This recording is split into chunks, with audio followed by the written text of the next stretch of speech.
এটা হচ্ছে নির্বাচনের সিস্টেম। সেক্ষেত্রে নির্বাচনী লোককে সহযোগিতা করার জন্য, আর্থিক সহযোগিতা বা কাজ চালানোর জন্য যতটুকু সহযোগিতা সেটা সভাপতি সেক্রেটারি এরা করতে পারে, কিন্তু নির্বাচন গ্রহণকালীনও তারা এসে দেখতে পারে। গণনার সময় আসতে পারবে এত ছিলও নাই, তাদের গণতন্ত্রও নাই, কোথাও নাই। তার মানে তিনি যে আসছেন এটা আসলে আমার অনুমতি সে নেয়নি।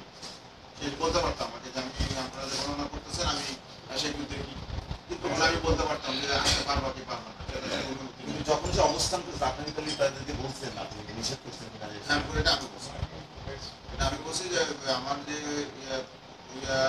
পুলিশ কর্মকর্তারা যারা ছিল তারা তখন আমাকে সঙ্গে সঙ্গে ডেকে বলছে যে উনি আসছে, ওনার থাকাটা ঠিক হবে না, তো একটু ওনাকে যেতে হবে, বাইরে অন্যরকম একটা পরিবেশ হচ্ছে। আমি তো বললাম যে সব কিছু এখানে ভালো হচ্ছে, সুন্দর হচ্ছে, আমার আপিল কোর্টের সম্মানিত চেয়ারম্যান সহ সবাই এটা তদারক করছে, কোনো সমস্যা নেই। কাউন্টিং হয় তখন কি আপিল বোর্ডের মেম্বার কি সেসব প্রেজেন্ট থাকতে পারে? তারা প্রভাব না খাটালে ভোট গ্রহণের সময় থাকতে পারবে, গণনার সময় থাকতে পারবে, আমাদের উপর তার প্রভাব কোনো খাটাচ্ছে না প্রভাব।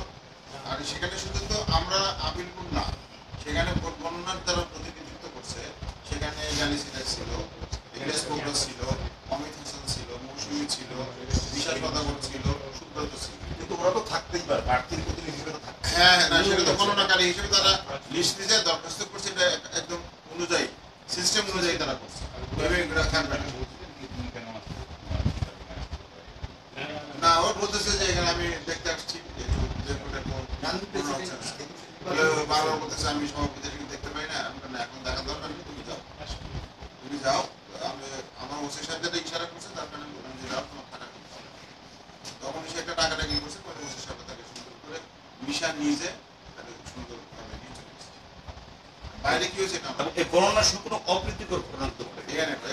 আমরা যেখানে ছিলাম আমাদের যে অধিক্ষেত্র, ওই অধিক্ষেত্রে কোনো অপ্রীতিকর না, সব শান্তিপূর্ণ, ওনার আগমন প্রস্থান শান্তিপূর্ণ।